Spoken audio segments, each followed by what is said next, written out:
Hi friends, இந்த video வந்து நம்ம என்ன பார்க்க போகிறோம் அப்படின்னு கேட்டிங்கன்னா, இப்போ வந்து தனுஷ் மற்றும் மாரி செல்வராஜோட கூட்டணியில் வந்து இப்போ வந்து ஒரு வரலாற்று திரைப்படம் வந்து உருவாகிருக்குங்க. ஆனால் வந்து ஷூட்டிங்கில் வந்து ஒரு பெரிய பெரிய ஒரு ஒரு மைனஸ் ஏற்பட்டிருக்கு. அதனாலே வந்து நம்மளோட ஷூட்டிங் வந்து இன்னுமே தள்ளி போயிட்டே இருக்கான்.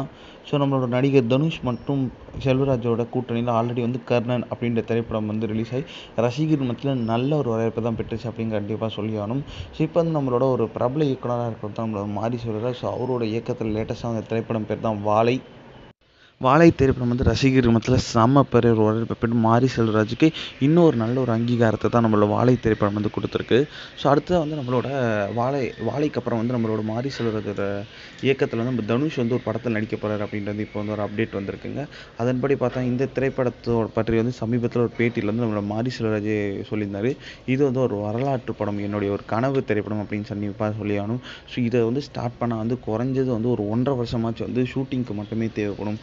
ஸோ ஒரு ஷூட்டிங்க்கே கிட்டத்தட்ட 1 வருஷம் ஆகிடும். ஸோ இன்னும் ஒரு 6 மாதம் வந்து போஸ்ட் ப்ரொடக்ஷன் வேலைக்கு போயிடும். கிட்டத்தட்ட வந்து 2 வருடம் கழிச்சு தான் வந்து இந்த திரைப்படத்தை வந்து ரிலீஸ் பண்ணுற மாதிரி இருக்கும். ஸோ இவ்வளோ காலம் எடுக்கிறதுனால தான் வந்து இந்த திரைப்படத்தோட ப்ரொடக்ஷனுக்கு வந்து இன்னுமே வந்து யாருமே வரல. ஸோ அதனாலே வந்து ஷூட்டிங் வந்து இன்னுமே தள்ளி போயிட்டுருக்கு அப்படின்ட்டு வந்து சொல்லியிருக்காரு.